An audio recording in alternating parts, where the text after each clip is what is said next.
South Korea is over.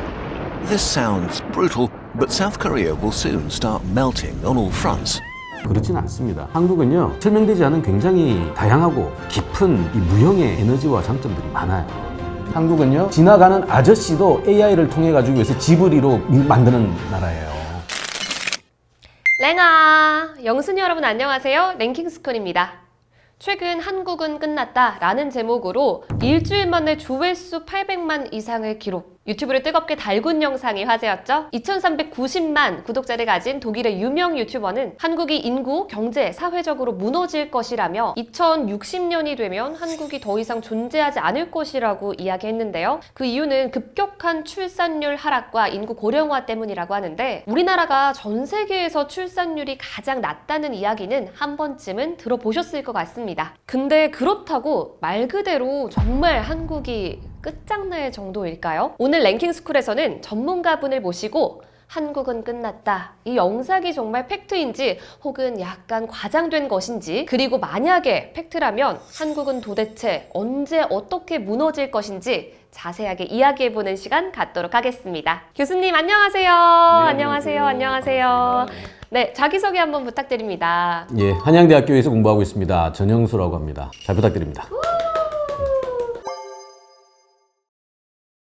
교수님, 제가 앞서 언급한 한국은 끝났다 영상 혹시 보셨을까요? 그럼요, 한 두세 번 봤죠. 네, 저도 15분 정도 되는 영상인데 숨도 안 쉬고 스킵 한 번 안 하고 봤거든요. 혹시 어떻게 보셨을까요? 저도 나중에 교자료로 쓰려고 좀 다운받아 놨습니다. 뭐 한국의 출산율 이슈죠. 저출생 이슈 같은 경우에는 뭐 굉장히 오래됐기 때문에 사실은 이제 한국 사람들한테는 약간 좀 피로감이 있는 주제이기도 해요. 그쵸. 하긴 뉴스에도 많이 나오고요. 계속해서 뭐 0.7명이었다가 민감하게 또 숫자에 반응을 하잖아요. 그래서 우리가 이제 통계로만 놓고 보면 보통 이제 2.1명이 되면 인구 대체선이라고 합니다. 인구 유지 대체라고 하죠. 이게 간단합니다. 이게 엄빠 두 분이 계시는데 자녀가 딸아들 혹은 뭐 둘둘이 되면 이제 유지가 되죠. 그래서 2.0이 되면 되는데 0.1은 왜 넣느냐 하면 요 자녀 세대가 가임기에 갈 때까지 한 시간이 걸리겠죠. 한 20-30년. 요때 이제 잃어버리는 친구들이 있어서 2.1명을 인구 유지선이라고 표현하는데, 한국은 이게 언제 깨졌을 것 같아요? 하향 돌파를? 그 영상에서도 나왔던 것 같은데 80년대. 맞습니다. 그쵸. 83년도에 깨져요. 그 얘기는 뭐냐면, 이게 제가 필요하다고 말씀드렸는데 83년에 이미 한국 인구는 자연 감소에 접어들었다는 거, 벌써 40년 전 얘기거든요. 그러니 직간접적으로 이와 유사한 통계라든가 어떤 뉴스라든가 뭐 이런 거를 접했던 분들이라면 저것도 제 얘기하네라는 얘기를 나올 수밖에 없는 이슈. 근데 이게 이번에 영상이 화제가 됐던 거는 한 3, 4분, 한 5분까지 될 것 같습니다만, 이 굉장히 짧으면 짧고, 요즘 또 쇼츠가 좀 짧잖아요, 그죠? 그렇지도 않은데 뭐 800만 가까이 이렇게 봤다라는 것은 어마무시한 아마 파괴력과 포괄력을 갖고 있다라고 봐요. 그러니까 제가 봐도 일단은 이제 이해관계가 없어진 분이잖아요. 해외 분이다 보니까 굉장히 좀 중립적이고 기계적으로 적절한 통계를 써서 그걸 연결시켜서 쭉 설명을 했던 것 같아요. 그게 이제 좀 설득이 됐던 것 같고요. 왜냐면 우리가 바라보게 되면 이해 당사자니까 약간은 좀 감정적이고 약간은 좀 이렇게 휘둘리는 면모들이 좀 있는데, 이제 이분은 굉장히 이제 방관이니까, 그죠? 네. 한국의 상황을 이렇게 놓고. 두 번째는 우리가 이제 2.1이다, 뭐 1.3이다, 0.7이다 뭐 이런 얘기를 많이 합니다만, 그 숫자가를 계속 들으면 또 그것도 피곤해요. 근데 이제 이분은 83년에 2.1명을 하향 돌파하고 한 40년이 걸린 지금까지 흐름들을 연결시켰다는 게 가장 중요한 설득 지점이라고 봐요. 우리가 이제 상대를 설득할 때는 하나의 논리 팩트도 굉장히 중요합니다만, 이 논리 팩트가 갖는 전방, 후방의 연결고리들을 잘 보여줘야 되거든요. 그쵸. 우리가 이제 저출생이라고 표현하면, 그래 저출생 뭐 어떡하라고, 이걸로 끝이에요. 그러니까 출산율이 0.7명인 건 청년 세대의 문제지라고 끝나는 거거든요. 네. 근데 이게 아니라 모든 건 연결돼 있거든요. 네. 연결돼 있는데 이번 화면이 굉장히 좋았던 이유도 논리가 하나같이 잘 이렇게 확산적으로 연결이 되면서 보여줬다라는 거. 즉 조금 어려운 얘기는 이제 시스템적이라고 표현하는데, 네. 원인과 결과, 이 변수들 간의 관계를 굉장히 중립적이고 중도적으로 이렇게 쭉 연결시킴으로써 저출생이 만들어내는 마지막 단계, 결국 코리아 이즈 오버 아닙니까, 그죠? 저출생으로 시작하는데 마지막이 한국의 붕괴가 나온 거예요. 그냥 얘기하면 야 이거 과장이지, 오버지, 이런 얘기 하는데, 요 중간에 있는 이 일련의 이제 팩트들이 사실은 제가 봐도 굉장히 잘 연결시켰어요. 맞네. 맞아요. 그러네. 교수님께서 말씀 주신 그 망한 지점, 저는 그게 저도 이 세상에 없고 정말 나중의 일이라고 생각했는데, 거기 영상에서 이야기한 연수가 2060년이에요. 그러면 지금으로부터 한 40년도 안 남은 거잖아요. 그 지점, 한국인이 약간 멸종할 것처럼 이야기를 하던데 그거에 대해서는 교수님 어떻게 생각하실까요? 그거는 이제 지금까지 변화량이 전제되고 그게 앞으로 계속 될 거라는 가정하에 이제 만들어진, 어쩌면 전제 조건이 이제 만들어질 때 그게 이제 되는 거겠죠. 우리가 미래를 예측하거나 추계 전망하는 작업들이 되게 과거의 평균치를 앞으로 쭉 당겨버려서 이렇게 하는 부분들이 있어요. 근데 여기서 이제 조금 더 낙관적으로 바뀌면 좀 좋아지고요. 조금 더 부정적으로 바뀌면 더 나빠지는, 그러니까 중간 정도 되면 이제 평균치 뭐 이렇게 얘기를 합니다만 2060년이 될지 2600년이 될지 그걸 누가 알겠습니까? 다만 중요한 거는 말씀드렸다시피 저출생이라는 최근의 이슈를 생각한다면 0.7명대의 이 숫자가 마지막에는 2060년 제로라는 걸로 지금 수렴된다라는 게 그게 놀라운 거고요. 여기에 또 많은 분들이 공감한다라는 게 사실은 더 놀라운 거죠. 왜냐하면 40년 넘게 한국에서는 저출생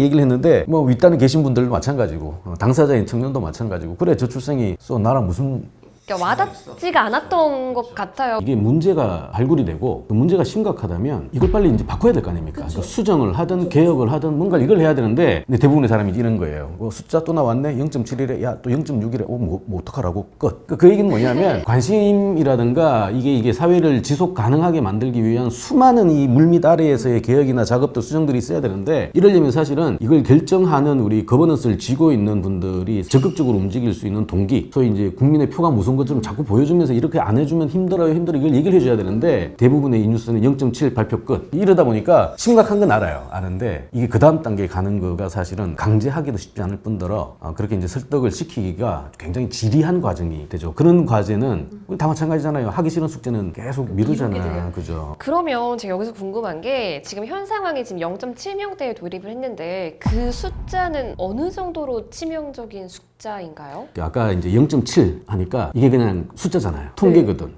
그래도 이게 과거에는 1.3이었고 2.1이었는데 0.7이니까 많이 줄었네? 뭐 한 40년 동안 2.1에서 0.7이니까 3분의 1로 준 거죠. 그죠? 3분의 1까지 줄었네? 여기서 끝나는 건데, 사실 0.7에 갖는 의미는 어마무시해요. 자, 이렇게 정리하겠습니다. 조금 극단적인 과정인데요. 아까 그 독일에서의 그 화면 같은 경우에는 2060년이 되면 이제 한국이 절멸 상태 들어간다고 얘기를 했잖아요. 저는 그보다 훨씬 당겨질 것 같아요.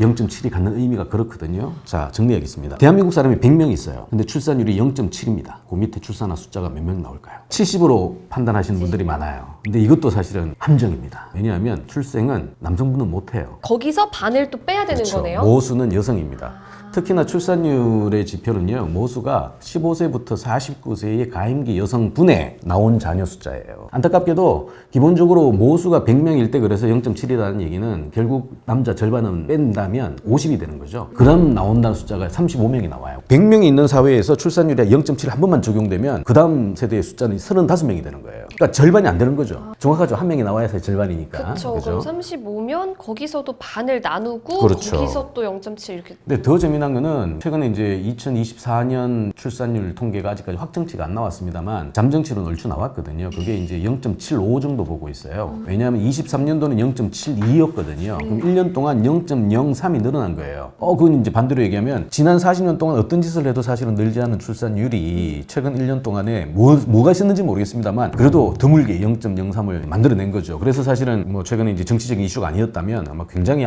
좋은 뉴스로 보도가 많이 됐을 거예요. 근데 문제는 이건 똑같습니다. 자, 모수가 이제 50명이에요. 근데 출산율이 0.7이 아니라 늘어났습니다. 그래서 1이 됐어요. 그럼 몇 명 나올까요? 50. 반 빼야 반 빼, 돼요. 25명. 그렇죠. 출산율이 늘었어요. 근데 모수는, 애들은 출산자는 줄었네. 줄었죠. 그래서 모수가 굉장히 중요해요. 그러니까 율 늘어나는 거 필요하죠. 하지만 율 늘어나는 거는 우리 사회에 별 영향 안 미치고요. 그 태어난 아기들의 숫자가 중요한 거거든요. 결국 정리하면 0.7의 의미는 100에 수렴하는 게 아니라 0에 수렴하는 숫자예요. 그래서 지금 2025년입니다만 한 세대 후가 되면 2055년 보통 30년 치니까 2055년, 2060년이 되겠죠. 그럼 기기적으로 가는 거예요. 제가 출산하기엔 그보다 더 살벌한 추계도 가능해요.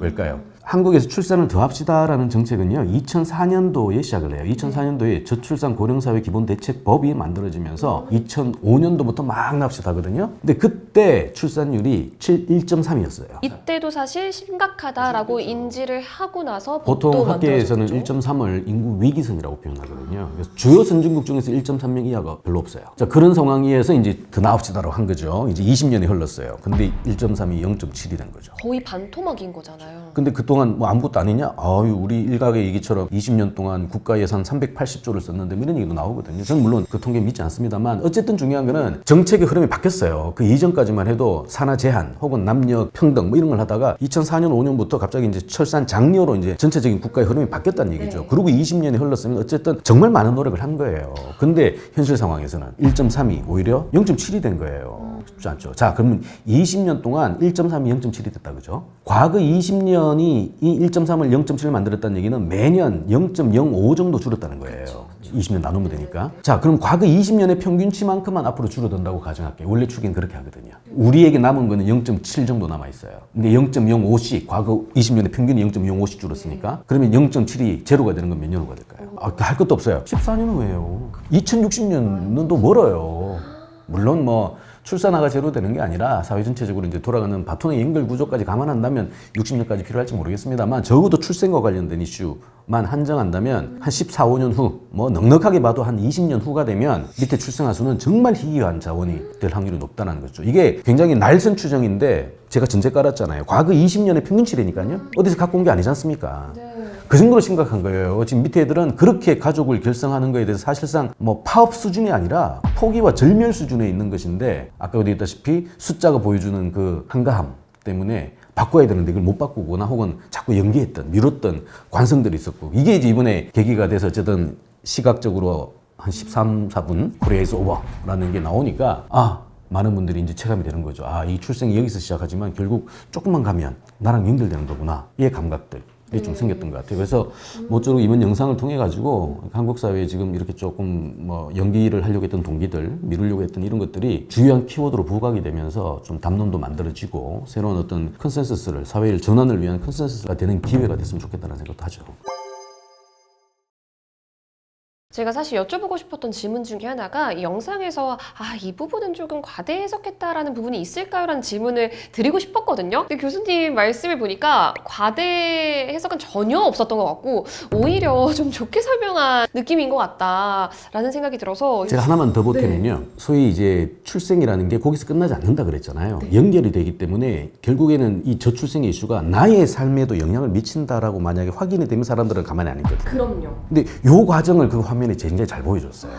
뭐냐면 이런 겁니다. 출생자가 줄죠. 우리의 머릿속에는 뭐냐면 출생이 위기다라는 맥락들을 갖고 있잖아요. 물론 당연히 위기일 수 있죠. 지금까지 출생이 줄어든 적이 없으니까. 그리고 모든 인류는 끊임없이 후속을 생산한다는 게 본능에 가까운 작업이었단 말이에요. 그러니까 당연히 2.1 이상은 만드는 거는 당연히 상식이었죠. 근데 지금 이게 지금 현대 한국 선진국에서 말도 안 되는 0.7이 있다라는 거잖아요. 자, 출생자가 적어진다는 건 뭐냐면 출생자가 많을 거라고 가정하고 만드는 사회체제가 일단 기본적으로 기능하지 않는다는 것을 의미해요. 단적인 예가 우리는 인구 피라미드라고 생각합니다만 이렇게 삼각형이 있죠. 가장 안정적인 사회가 바로 요 진분수의 사회예요. 그러니까 밑에서 올라오는 친구들은 굉장히 많고 위는 적고 이걸 어려운 얘기를 하면 밑에 있는 사람들은 잠재적인 생산 가능 인구, 경제활동 인구가 되죠. 네.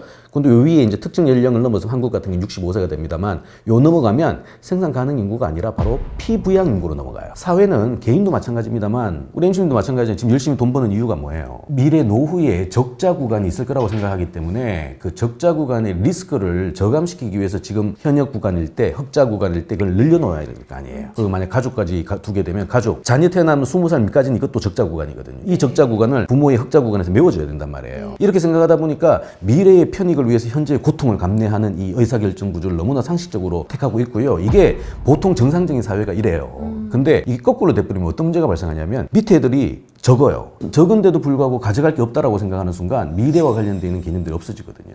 그러면 이 사람들은 저축과 투자를 안 해요. 저축과 투자를 하지 않는데 어떻게 부가가치가 늘으냐는 거죠. 자, 우리의 대전제는 말씀드린 2.1 이상을 전제로 해서 사회체제가 다 만들어 있어요. 결국 뭐냐면 출생자가 져서 생산 가능 인구가 적으면 생산 가능 인구가 적다 그러면 돈 버는 사람이 적다 그죠? 돈 버는 사람이 적으면 당연히 소득이 적겠다 그죠? 소득이 적으면 당연히 소비가 안 되겠다 그죠? 소비가 안 되면 매출이 안 되죠. 매출이 안 되면 세금을 들 내겠죠. 세금을 들려면 재정도 악화되는 거예요. 재정이 악화되면 복지도 파탄납니다. 복지 파탄나면 이거는 이제 사회적인 유지불능이 되는 거죠. 즉 출생에서부터 사회 전체에 걸쳐 있는 각종의 제도가 사실 다 연결되어 있는 건데 우리는 사실은 지금까지 요거 하나 이런 이슈로만 봤던 거죠. 근데 이제 아까 그 화면 같은 경우가 이걸 어쨌든 굉장히 쉬운 통계로 이렇게 쭉 연결시킴으로써 이 삼각형이 유지되지 않는다는 걸 이제 보여준 거예요. 네. 그런 점에서 굉장히 유의미하다는 생각이 드는 거죠.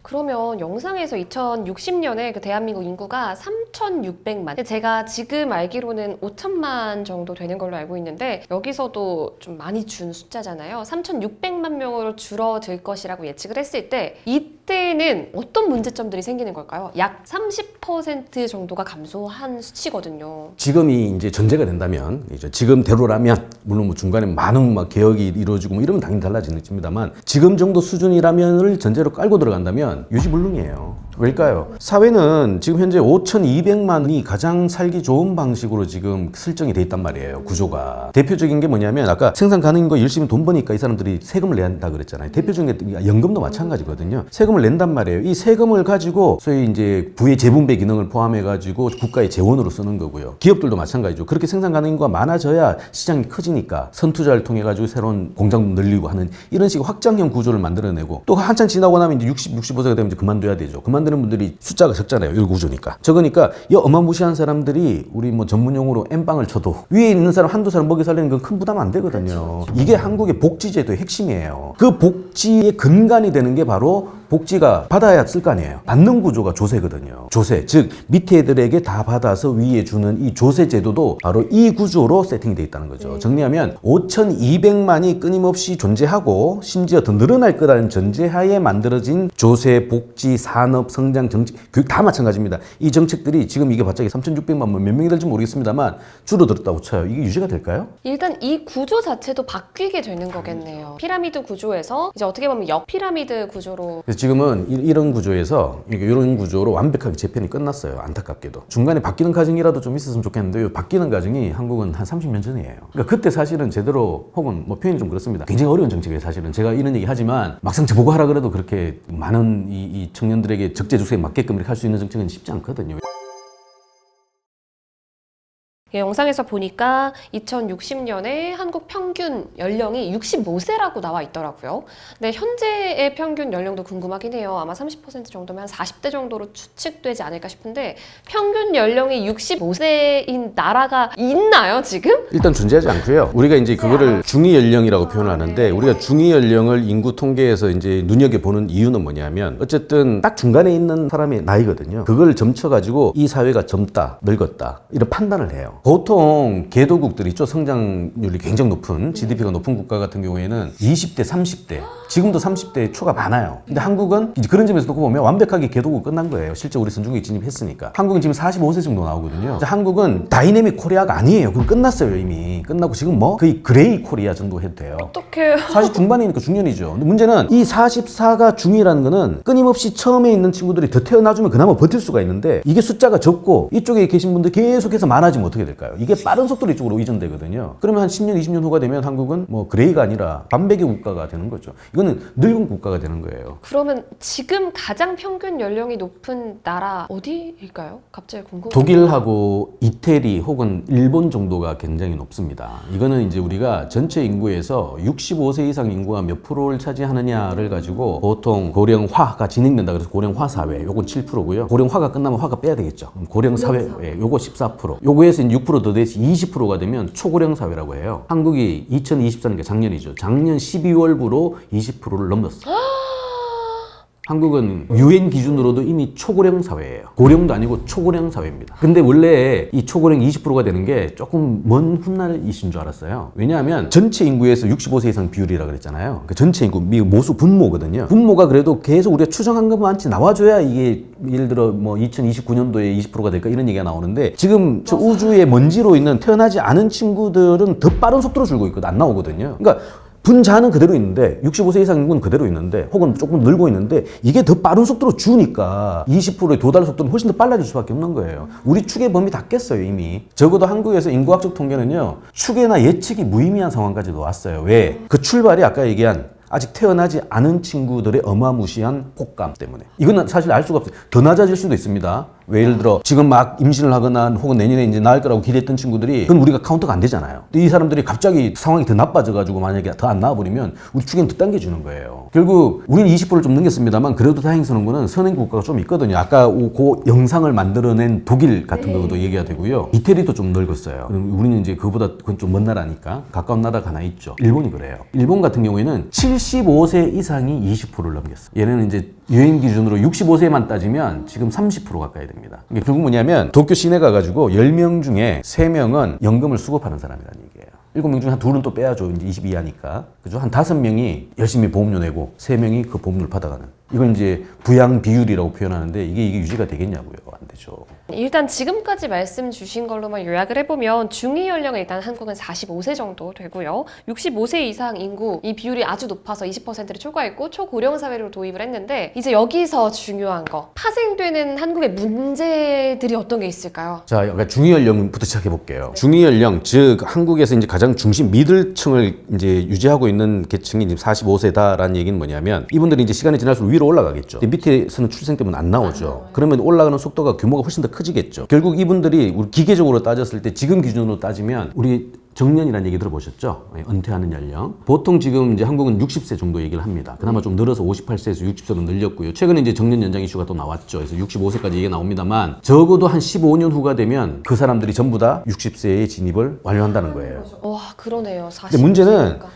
우리가 지금 빠른 속도로 늙어간다는 이유가 뭐냐면 45세 정도 수준이면요. 한국의 베이비 부모의 마지막 세대예요. 즉 45세 이상에 있는 사람들은요 이미 어마무시한 덩치를 가지고 있는 베이비 부모들이에요. 그 밑은 베이비 부모가 아니에요. 부모가 쉽게 얘기하면. 그러니까 이 친구들은 아무리 들어와도 숫자가 작기 때문에 위의 변화량을 못 따라가는 거죠. 지금 현재 45세부터 65세 정도 구간이 1955년부터 75년 구간에 있는 사람들인데 이 구간 사람들이 사실은 연간 100만이에요. 합쳐서 한 1700만 정도가 나오거든요. 이 사람들이 지금은 생산 가능 인구의 핵심 그나마 중년이니까 또 소득도 꽤 높겠죠. 세금도 또 많이 내요. 보험료도 많이 냅니다. 연금도 많이 내요. 이분들이 그나마 열심히 뛰고 있어서 그나마 이걸 지금 버티고 있는 건데 요게 이제 44가 되고 45가 되고 46이 되면 한꺼번에 올라간다 그랬죠. 쭉 올라가 버리면 빠른 시간 안에 그 양반들이 생산 가능 인구가 아니라 피부양 인구로 넘어간다고요. 지금 우리의 복지 구조는 생산 가능 인구가 10, 피부양 인구가 1, 2 이걸 전제로 만들어 놨는데 이분들 갑자기 막 폭발적으로 올라가서 그것도 매년 이렇게 넘어가거든요. 왜냐면 부모라는 게 한 해 빡 들어가고 빠지는 게 아니라 20년을 그냥 단계처럼 계속 들어간단 말이에요. 그러면 이거는 복지 제도가 그냥 완박히 무너지는 게 아니라 그냥 그렇죠. 쑥 가는 거예요, 그냥. 이런 식의 상황이기 때문에 무슨 일이 벌어질 거냐? 글쎄요. 어떤 일이 일어나지 않는다라는 게 더 이상한 거죠. 모든 게 다 일어날 겁니다. 모든 현상들이. 조금 심각해졌는데 교수님이 말씀하시는 것만 들어도 정말 큰일 났다는 생각이 들거든요. 그럼 마지막으로 영상에서 결국에는 한국이 돌이킬 수 없는 그 지점을 도달을 해서 바꿀 수도 없을 것 같다. 약간 이런 뉘앙스를 저는 받았어요. 그게 관찰자의 한계죠. 잘 관찰하고 잘 묘사할 수는 있어요. 바깥에 있는 분들은. 근데 정작 안에 있는 사람들은 그런 대상일지는 몰라도 사실은 우리가 가지고 있는 걸 보여줄 수는 없는 거거든요. 역시 이제 독일에서 찍은 영상이다 보니 굉장히 무미건조하게 중립적인 통계를 통해 가지고 일련의 시스템적인 연결고리를 굉장히 잘 설명한 건 이건 100점 만점에 한 120점입니다. 근데 중요한 거는 그거는 통계가 그렇게 설명해 주는데요. 정말 그 안에 한국의 모든 것들을 다 담고 있을까라는 거거든요. 그렇지는 않습니다. 한국은요. 설명되지 않은 굉장히 다양하고 깊은 이 무형의 에너지와 장점들이 많아요. 이걸 어떻게 활용하느냐가 사실은 굉장히 큰 거거든요. 지금까지 대한민국 사회 선진국이 놀랄 정도거든요. 왜냐하면 자본도 없고요. 토지도 없고요. 그나마 그 인원, 소위 노동이죠. 레이버 하나 가지고 전쟁 끝나고 나서 2세대 만에 선진국의 진입을 끝냈다? 이런 사례 없어요. 그네들의 사고체제, 그네들의 분석 방법으로 한국 사회는 증빙이 되지 않습니다. 그건 우리가 지금 이미 애초에 그렇게 만든 분들이 또 돌아가셨냐? 그것도 아니에요. 전쟁 이후에 열심히 이제 무에서 유를 만드신 분 지금도 생존하고 계세요. 즉, 한 세대, 한 공간 안에 한국은 그 고도 성장을 기획하고 만들어냈던 선배 세대가 있고요. 우리처럼 중간에 껴있는 베이비 붐을 포함한 정치적 민주화를 만들었던 중장년의 세대가 또 버티고 이분들은 개도국에서 태어나서 어쨌든 선진국을 마침표를 찍으신 분들이고요. 그분들의 자녀 세대는 태어날 때부터 선진국이었었어요. 애초에 사고 체계가 선진국이면서 그러다 보니까 소위 향상심이 상대적으로 적을 수밖에 없는 거겠죠. 다른 선진국들은 이게 전부 다 끝났어요. 늙은 국가가 있든지 또 후진국이면 젊은 분들만 계시든지 이런 건데 한국은 지금 현재 2025년에 이 상반기 현재 이 3세대가 동일 공간에 있어요. 이거는 어마무시한 시너지. 이거는 다른 나라, 독일을 포함한 어떤 나라에서도 소위 인풋 요소로 고려할 수 없는 자원들을 한국은 갖고 있는 거거든요. 이게 역설적으로 지금 인구 문제 때문에 지금 장벽이 되고 있습니다만 그거는 여반장이거든요. 이렇게 뒤집어 버리면 이것도 어마무시한 기회가 되는 거예요. 일론 머스크가 한국의 출산율을 왜 외웁니다. 그 바쁜 사람이. 한국이 지금 별로 안 되는 국가잖아요. 사실은. 근데 우리 출산율을 그 바쁜 친구가 왜 외우고 있겠어요? 결국 포인트는 딱 하나입니다. 그거를 외웠을 때 자기한테 얻을 수 있는 직간접적인 기대 효과가 크기 때문이에요. 즉 한국의 0.7이 갖는 의미가 한국적인 상황에서 0.7로 끝나는 게 아니라 이게 나라 밖을 나가서 결국에는 궁극적으로 미국까지도 영향을 미칠 수밖에 없는 변수라는 거예요. 즉 미국도 출산 0.7까지 간다는 그게 기정사실입니다. 자, 그랬을 때 0.7일 때도 사회가 유지되는 패턴 전 세계에서 한국이 처음이거든요. 두 번째, 한국은요 지나가는 아저씨도 AI를 통해 가지고 요새 지브리로 만드는 나라예요. 거의 5천만이 전부 다 AI 기계와 혁신에 거의 애초부터 노출되어 있는 사람들이거든요. 이런 어마무시한 환경들 독일분들 상상 못합니다. 일본분들 택도 없어요. 이런 상황들은 사실은 이걸 돌파할 수 있는 또 굉장히 큰 기회도 되는 거거든요. 우리 한국 뭐 극단적으로 얘기해서 다 머리 때문에 여기까지 온 거잖아요. 우리가 뭐 마땅히 뭐가 있었습니까? 사람 숫자도 많았고요. 그 숫자가 또 하나같이 얼마나 우수해요. 전부 다 대학 다 가죠. 뭐 고학력이죠. 이분들이 만들어낸 혁신의 점프업은요 보편적으로 선진국이나 그 어떤 역사적인 경로에서도 사실 이런 사례는 없어요. 그런 식으로 놓고 본다면 인구 위기 굉장한 위기입니다. 당연해요. 이거는 뭐 단군 이래가 아니고요. 인류 최초로 전쟁, 비근, 질병이 아닌데 정상적인 상황에서 인구가 줄어드는 최초의 국가가 한국이거든요.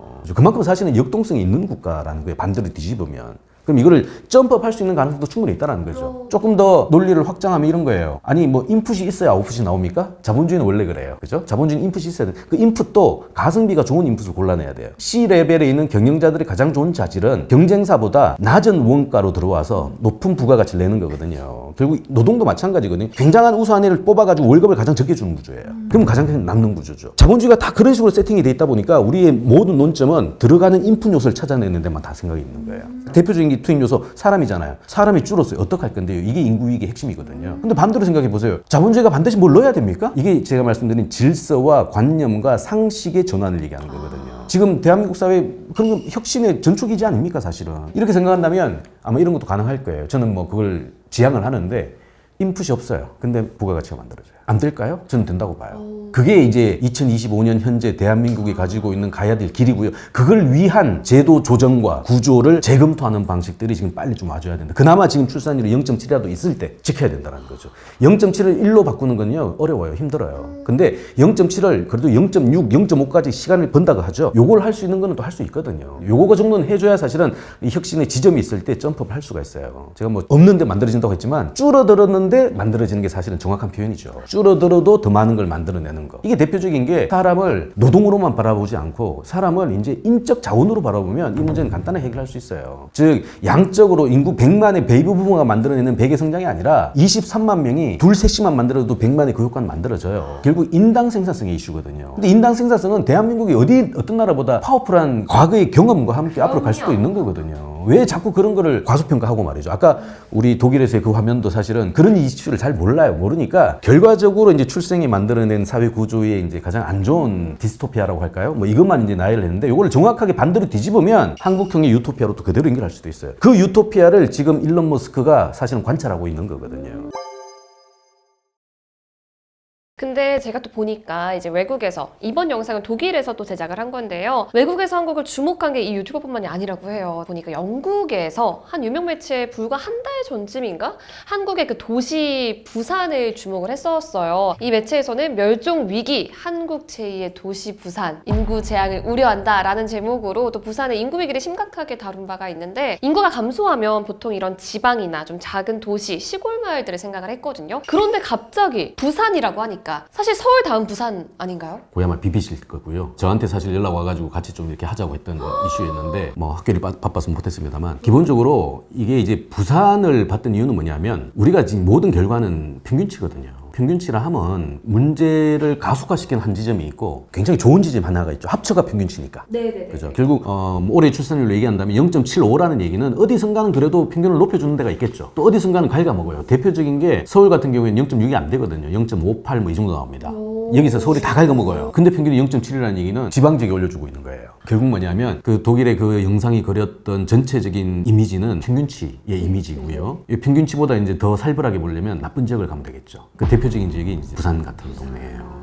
결국 우리 1급 집중이라고 표현합니다. 지금까지 한국의 출생 이슈 보통 이렇게 한번 정리하면 될 것 같아요. 인구 문제는요 2가지로 바뀝니다. 2가지 측면에서 확인하면 돼요. 첫 번째가 자연 증감이에요. 이거는 출생과 사망률 뺀 게 양수냐 음수냐. 1983년에 2.1을 뗐다 그랬죠. 인구 대체선을 깬 거잖아요. 그 얘기는 뭐냐면 출생자보다 사망자가 이제 그때부터 많다라는 거예요. 그러니까 당연히 자연 감소가 발생하는 거죠. 근데 요거보다 중요한 게 사실은 또 사회 증감이에요. 뭐냐면 사회 증감은 사람이 들어와도 인구 늘죠. 사람이 빠져나오면 인구 줄죠. 지금 지방 지역에서 관계 인구다, 생활 인구다, 교류 인구다 해가지고 관광지에 막 들어오면 이 사람들이 어쨌거나 체류하고 뭐 이런 얘기 많이 하잖아요. 이게 이제 교류 인구의 문제인데 그런 걸 통해서라도 뭔가 이제 그 잔류의 어떤 기대치를 높이는 거예요. 그만큼 사실은 이동은 중요합니다. 한국은요, 이건 제 내피셜이에요. 정확하게는 안 해봤는데 확인해야 될 것 같습니다만 인구 변화 이퀄 자연 증감, 사회 증감을 영향력을 이렇게 나눠 본다면 제 개인적인 느낌으로는 자연 증감은요 한 20-30%도 안 나옵니다. 70-80%가 사회 증감이라고 봐요. 핵심은 딱 하나입니다. 고출산지에서 저출산지로 사회적인 전출을 해요.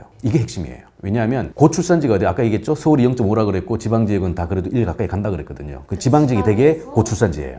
한국은 오로지 한 군데예요. 서울 중심, 수도권 중심입니다. 딴 데가 없어요. 그 딴 데 만들자는 게 지금 뭐 메가시티로 뭐 이런 건데 모르겠습니다. 잘 될지는. 여하튼 중요한 거는 그냥 원주자의 독점이에요. 독점입니다. 그러다 보니까 부산도 서울하고 경쟁하면 져요. 당연히. 그러니까 부산도 사실은 옛날에야 뭐 제2의 도시다 뭐 어마무시한 직할시 뭐 이런 얘기도 있었습니다만 서울하고 부딪힐 때는 계속 지거든요. 그러다 보니 인구가 계속 줄었어요. 그 인구가 누가 주냐? 바로 말씀드린 출생을 담당하는 젊은 친구들이 거기 있으면 고출산 그대로 낳겠죠. 낳는데 이게 서울로 오는 거예요. 그러니까 부산만 봐도 사실은 대도시다 보니까 출생률은 낮습니다. 왜냐하면 도시 부분은요 생각을 해보세요. 도시 부분은 한정된 공간 안에 어쨌든 사람들이 몰려 살잖아요. 그 얘기는 뭐냐? 한정된 공간에서 제공하는 자원의 양은 제한적인데 그 제한된 자원들을 이 사람들이 모두 다 가지려고 하면 가치 대비 가격은 뛸 수밖에 없어요. 엇박자가 발생하죠. 그나마 이런 공산품 같은 것들은 하루 종일 밤새가지고 공급하면 됩니다. 그러면 균형점을 찾아가요. 근데 생산하는데 시차가 있는 상품들, 근데 이게 생활에 굉장히 필수적인 안전망이 될 수밖에 없는 것들, 대표적인 게 집이거든요. 부동산 우리 선행지표입니다만 이거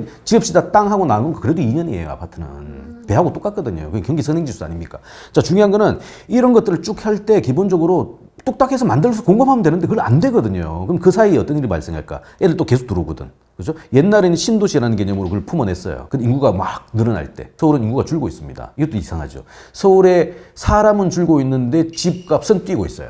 이게 이제 경제학적 현상으로는 스태그라고 표현해요. 굉장히 위험한 상황입니다. 즉 물가는 미친 듯이 뛰는데 흥장, 자기 월급은 그만치 뛰지 않는 걸 얘기하거든요. 이거는 경제학적으로는 공존할 수가 없어요. 왜? 거의 모든 국가는 그렇죠. 우리 CPI와 GDP는 한 방향을 향해서 갈 수밖에 없어요. 근데 이게 엇박자가 난다는 것은 비정상 상황이에요. 이 비정상이 서울 수도권은 이미 정상이 됐어요. 이게. 이거를 젊은 친구들이 못 버텨내는 거예요. 그러니까 서울에서 빠져요. 그러니까 서울 인구가 줄어요. 서울 인구가 연령대별로 놓고 보면 늘어나는 연령대가 있어요. 뭘까요?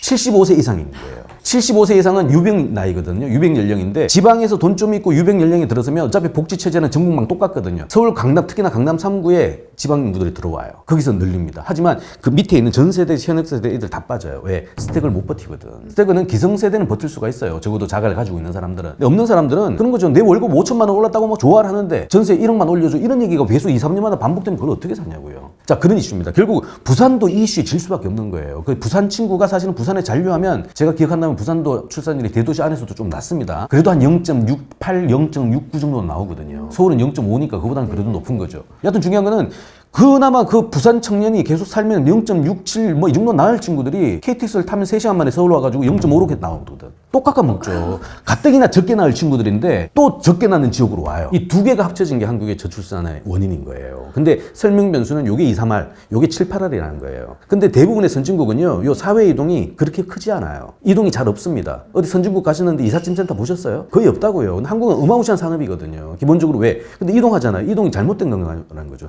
부산 청년이 서울에 오는 게 뭐가 잘못됐어요? 부산 청년이 서울에 오는 거는 본인의 인생 전체 경로에서 굉장히 잘 살기 위한 합리적인 선택의 결과가 온 거거든요. 단적으로 우리 25세부터 30세까지가 움직이는 가장 중요한 동력, 첫 번째 교육. 왜?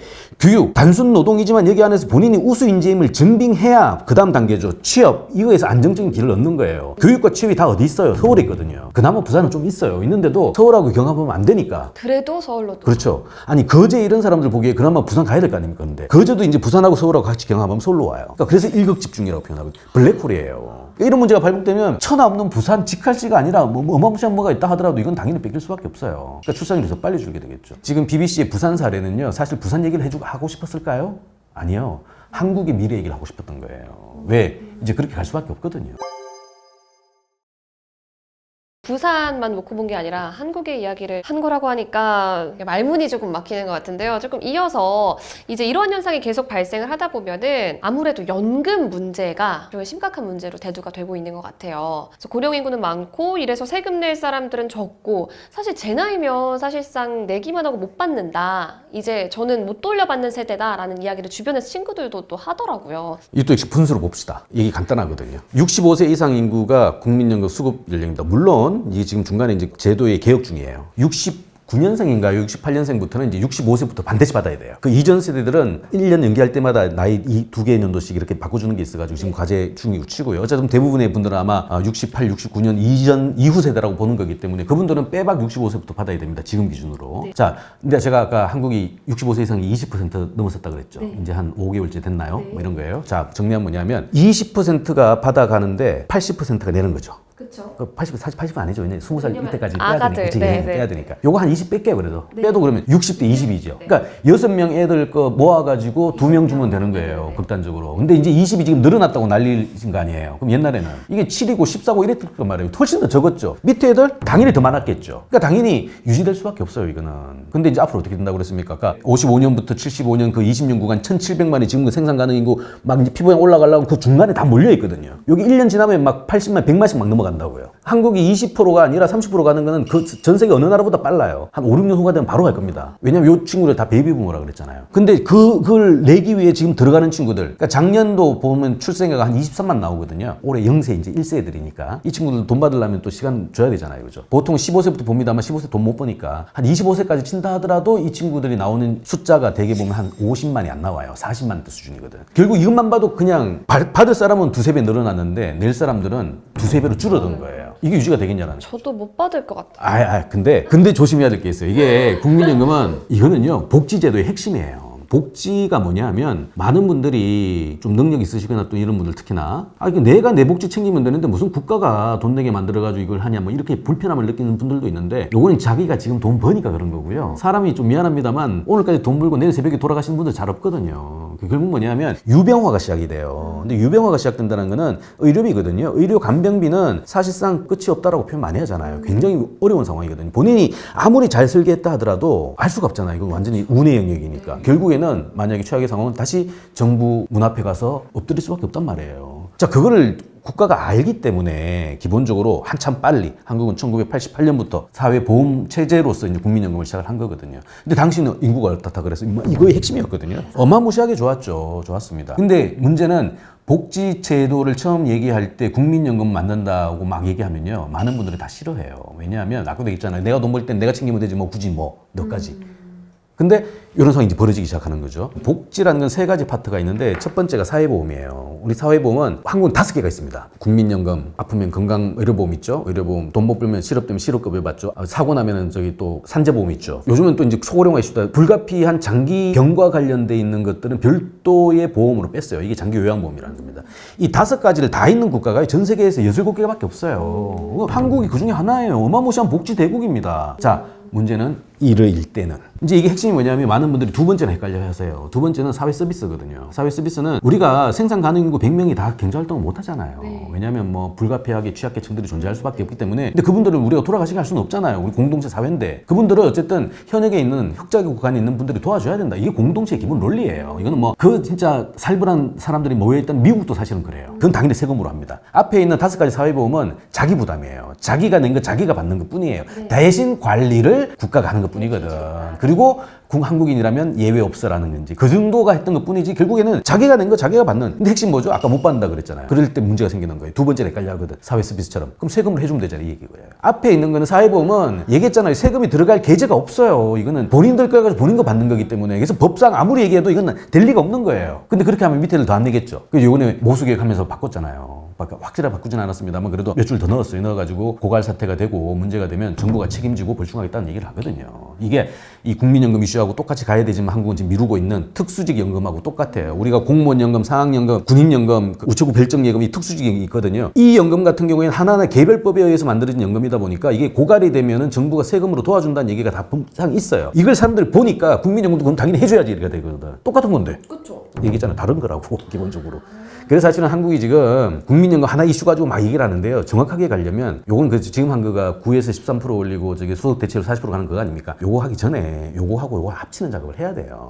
이게 구조개혁이거든요. 그래서 구조를 먼저 개혁해주고 나머지 숫자 작업들, 모수 작업들 해줘야 여기 있는 사람들이 덜 불편해요. 왜냐하면 여기 있는 세금으로 다 메워주면서 이거 안 메워준다고 하면 얼마나 기분 나쁩니까? 핵심이 이거거든요. 합치면, 합치면서 뭔가를 가져야 되는데 왜냐면 이 네 개가 굉장히 파워풀한 또 이해 집단이거든요. 생각해보세요. 연금을 개혁한다고 누가 하겠습니까? 공무원이 해야 돼요. 공무원들 공무원 연금 6개 받는데 이걸 왜 하냐고요. 정치인들 이 표가 얼마나 무시한 큰 편인데 이걸 왜 하냐고요. 이런 문제 때문에 자꾸 미루게 되는 느낌이 있는데 대개 이런 이슈가 있었던 선진국들은 결국 이걸 합친 다음에 숫자 개혁을 했어요.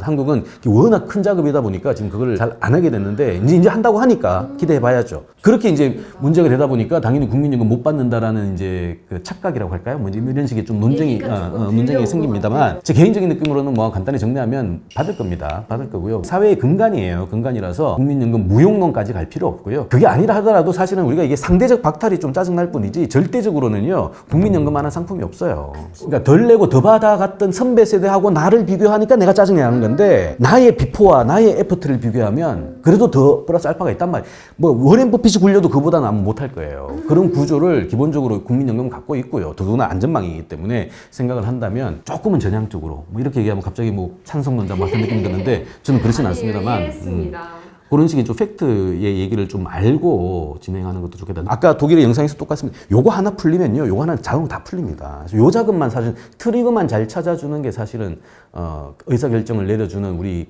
대의민주주의의 핵심이죠. 네, 이렇게 들어보니까 저는 바람이 하나 생겼어요. 출산율이 한 명대로 올라갔으면 좋겠다. 근데 그게 현실적으로 가능할까요? 어느 정도 출산을 해야 한 명대로 돌아갈 수가 있을까요, 교수님? 뇌피셜인데요. 뇌피셜입니다. 사적으로 얘기하는 거예요. 불가능할 겁니다. 불가능할 거고요. 그리고 또 설사 늘어난다고 하더라도 큰 의미가 없다는 게 가장 좋은 게 뭐냐면요. 우리가 출산율 한국이 0.7이다 보니까 한국이 가장 막 위기다 표현하는데 한국이 가장 앞에 있는 건 사실이에요. 근데 거의 모든 선진국, 즉 먹고 사는 문제가 일정 부분 일단락된 국가에서는 기본적으로 출산을 하지 않는 건 일반적인 현상이에요. 그래서 떨어지는 속도를 완화하고 한국은 완화하는 게 큰 거예요. 아마 반전은 좀 어려울 것 같고요. 완화 속에서 그나마 잘 살아내는 전략, 즉 적응의 전략들을 지금은 채택할 때예요. 우리가 잘 살면 되지 뭐 비단 뭐 밑에 있는 애들이 더 태어나가지고 또 노동으로 공급되는 거가 또 무슨 의미가 있겠습니까? 남아있는 사람이 행복한 게 좋은 거죠. 결국 그러니까 완화를 조금 시키면서 그 안에서 모든 5,200만 사람들이 가장 행복하게 살 수 있는 방식으로서의 자원을 재배분해주고 그렇게 구조를 재설계해주는 계기가 되는 게 중요하고요. 그런 계기만 만들어주면 말씀드렸다시피 한국의 과거 경로, 족적을 볼 때 충분히 유토피아적인 어떤 흐름도 저는 가능할 것이라고 봅니다. 자, 이렇게 우리나라의 대한민국의 인구 문제 그리고 출산율에 대해서 많은 이야기를 교수님과 함께 나눠봤습니다. 우리나라가 심각한 수준이구나 하는 생각이 머릿속에 계속 맴도는 것 같기도 한데요. 마지막에 교수님께서 말씀 주신 것처럼 숫자가 감소하고 있지만 이 안에서 적응의 전략들을 잘 찾아나가는 방법이 또 있다라고 하니까 조금은 긍정적으로 마음이 변한 것 같습니다. 마지막으로 교수님 소감 한 말씀 해주세요. 예, 다시 처음으로 돌아가죠. 독일에서의 800만 영상 아마 두고두고 좀 많은 분들이 보셨으면 좋겠습니다. 하지만 그 영상이 가지고 있는 겉모습뿐만이 아니라 그 이면에 감싸고 있는 한국에서의 어떤 장점들, 기회들, 호재들도 사실은 같이 떠올리면서 보신다면 어쩌면 그 속에서 각자의 생존 전략, 그것들이 모아지면 사회의 진화 경로들도 사실은 추론해 볼 수도 있을 것 같아요. 안 하면 어떡하겠습니까? 이제 우리는 할 수밖에 없는 상황이거든요. 그런 식의 어떤 상황 논리에 대한 이해가 좀 더 높아졌으면 좋겠다라는 생각도 합니다. 좋습니다. 어떻게 저출산이 기회일 수가 있는지 지금 제 머릿속으로는 잘 정리가 되진 않는데 너무 궁금해요. 그래서 이런 내용들은 저희가 2부에서 다뤄보도록 하겠습니다. 오늘 많은 이야기 나눠주신 교수님 다시 한번 진심으로 감사드리고요. 저희 2부에서 찾아뵙도록 하겠습니다. 지금까지 랭킹스쿨이었습니다. 감사합니다.